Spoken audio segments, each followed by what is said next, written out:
আসসালামু আলাইকুম ওরহমতুল্লাহি ওবারাকাতুহু।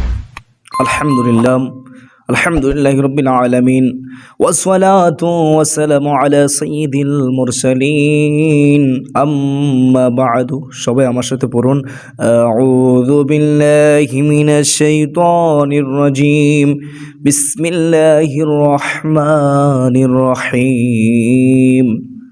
আল্লাহ তাআলা দরবারে অসংখ্য অগণিত শুকরিয়া জ্ঞাপন করি, যিনি আমাকে আপনাকে সুস্থ রেখেছেন। আমার আপনার মতো অসংখ্য আল্লাহর বান্দাবান্দি হাসপাতালের মধ্যে অসুস্থ অবস্থায় পড়ে আছে, অথবা ঘরের মধ্যে যেখানে অসুস্থ অবস্থায় পড়ে আছে, সকলের সুস্বাস্থ্য কামনা করতেছি। আল্লাহ সকলকে তুমি পরিপূর্ণ সুস্থ দান করো। আর আমরা যেহেতু সুস্থ আছি, এই জন্য আমরা সবাই শুকরিয়া জ্ঞাপন করি, আলহামদুলিল্লাহ। সুপ্রতিদিন ব্যাপারটা আজকে আমরা শিখব মাথার চুল পড়া বন্ধের আমল এবং মাথার চুল ঘন ও লম্বা হওয়ার আমল আমরা শিখব। এর আগের ভিডিও থেকে আমরা শিখেছি যে 4টি রোগ রয়েছে, কঠিন মারাত্মক যে 4টি রোগ রয়েছে, সেই 4টি রোগ কোন আমল করলে শক্তিশালী, কোন আমল রয়েছে যে আমলটি করলে আমাদের এই যে 4টি মারাত্মক রোগ থেকে আল্লাহ রাব্বুল আলামিন আমাদেরকে হেফাজত করবেন। কেউ যদি ভিডিওটি না দেখে থাকেন তাহলে ভিডিওটি দেখে নেবেন, অনেক গুরুত্বপূর্ণ ভিডিও এর আগের ভিডিওটি। আসুন আমরা আজকে এমন একটি গুরুত্বপূর্ণ আমল শিখি যে আমলটির দ্বারা আমাদের চুল পড়া বন্ধ হবে, আমাদের চুল ঘন ও লম্বা হবে। খুবই সহজ আমল, মনোযোগ দিয়ে শুনবেন, ইনশাআল্লাহ আপনি খুব সহজে করতে পারবেন। সুপ্রতিদিন বোনেরা মনোযোগ দিয়ে শুনবেন, আল্লাহ তাআলা আপনাদেরকে মনোযোগ দিয়ে শোনার তৌফিক দান করুন, আল্লাহুম্মা আমিন। পরীক্ষিত আমল, অনেকে করে ফলাফল পেয়েছে, অনেকে চুল পড়া বন্ধ হয়েছে আমলটি করার কারণে, অনেকে চুল ঘন লম্বা হয়েছে। যারা পর্দালে মা বোনেরা ঘন লম্বা করতে চান চুল, তাদের চুল ঘন লম্বা হবেই হবে যদি আমলটি করতে পারেন। দেখেন, আপনি যখনই তেল ব্যবহার করবেন, তেল ব্যবহার করার পূর্বে আপনি অবশ্যই, আপনার যদি কোনো সমস্যা থাকে, চুল পড়া সমস্যা থাকে, তাহলে আপনি অবশ্যই অজু করবেন। অজু করে যখনই তেল ব্যবহার করবেন তখনই আপনি কয়েকবার আস্তাগফিরুল্লাহ পড়বেন, তাওবা করবেন, ইস্তিগফার করবেন। এরপরে আপনি 3বার দুরূদ শরীফ পড়বেন। যেই দুরূদ শরীফ আপনি পারেন সেই দুরূদ শরীফটা আপনি পড়বেন।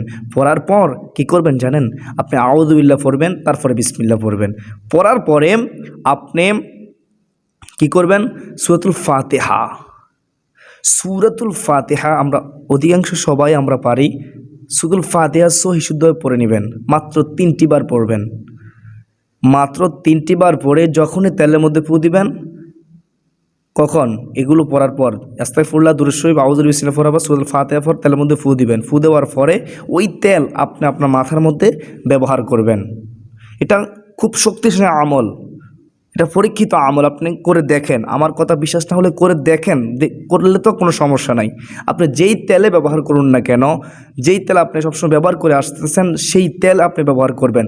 আর যদি আপনি তেল ব্যবহার করার পূর্বে সূরাতুল ফাতিহা মাত্র 3টি বার পরে যদি আপনি ফু দিয়ে তেলটি ব্যবহার করতে পারেন, ইনশাআল্লাহ আজ্জা ওয়া জাল্লাহ আপনার চুল কখনোই পড়বে না।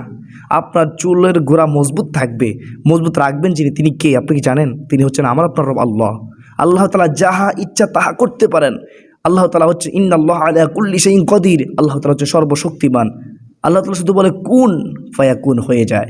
আল্লাহ তাআলা যাহা ইচ্ছা তাহাই করতে পারেন। আল্লাহ আপনার এই চুল মজবুত রাখবেন আপনার এই আমলটি করার কারণে। একদিক দিয়ে আপনার আমল, এরপরে দোয়া, এরপরে আপনি এই যে তেল ব্যবহার করতেছেন, এগুলো করলে ইনশাআল্লাহ আজ্জা ওয়া জাল্লা আপনার মাথার চুল লম্বা, ঘন এবং মজবুত থাকবে। পর্দালের মা বোনেরা যদি চান যে আপনার চুল লম্বা হোক, তাহলে আপনি এভাবে আমলটি করতে পারেন। পর্দালের মা বোনেরা যদি আপনারা চান যে আপনার চুল কালো হোক, তাহলে আপনি আমলটি করতে পারেন। যেই চুলের যে সমস্যা হোক না কেন, সমস্ত চুলের সমস্যা দূরীভূত হয়ে যাবে ইনশাআল্লাহ আজ্জা ওয়া জাল্লা, যদি আপনি মনোযোগ সহকারে, মনটা স্থির করে, দৃঢ় আস্থা, দৃঢ় বিশ্বাস, নিয়তটাকে সহি শুদ্ধ পরিশুদ্ধ করে যে আমার রব আল্লাহ, তিনি ছাড়া কেউ আমার এই মাথার চুল লম্বা করতে পারবে না, তিনি ছাড়া কেউ আমার এই মাথার এই চুল ঘন এবং কালো করতে পারবে না, একমাত্র আমার রব আল্লাহ তিনিই পারেন। এই বিশ্বাস একদিন অন্তর রেখে আপনি আমলটি করে যান। আপনি কয়েকদিন করে দেখেন, আপনি কমপক্ষে 41 দিন করবেন। আর আপনি যদি চান যে আপনার জীবনভর আপনার চুল লম্বা থাকুক, পর্দালে মা বলেন, আমরা যারা পুরুষ আছি আমাদের চুল লম্বা অটোমেটিক হবে, আমরা তো কেটেই ফেলি। কিন্তু আপনি মহিলারা যারা চান, পর্দালে মা বলে যারা চান, তিনি বোনেরা যারা চান, তারা আমলটি করে দেখেন, আপনার চুল লম্বা হবে, ঘন হবে, কালো হবে। বিশ্বাস একিনের সাথে করুন, ইনশাআল্লাহ আজ্জা ওয়া জাল্লাহ। এটা অনেক পরীক্ষিত শক্তিশালী আমল, আমি নিজেও করে থাকি। দেখেন আমার চুল কালো কিন্তু। আল্লাহ তাআলা আমাদের সকলকে এই আমলটি মনোযোগ সহকারে আল্লাহর উপর তাওয়াক্কুল, আল্লাহকে সন্তুষ্টিকে উদ্দেশ্য করে তাকবীর করুন। ওয়া মা আলাইনা ইল্লাল বালাগ। আসসালামু আলাইকুম ওয়া রাহমাতুল্লাহি ওয়া বারাকাতুহু।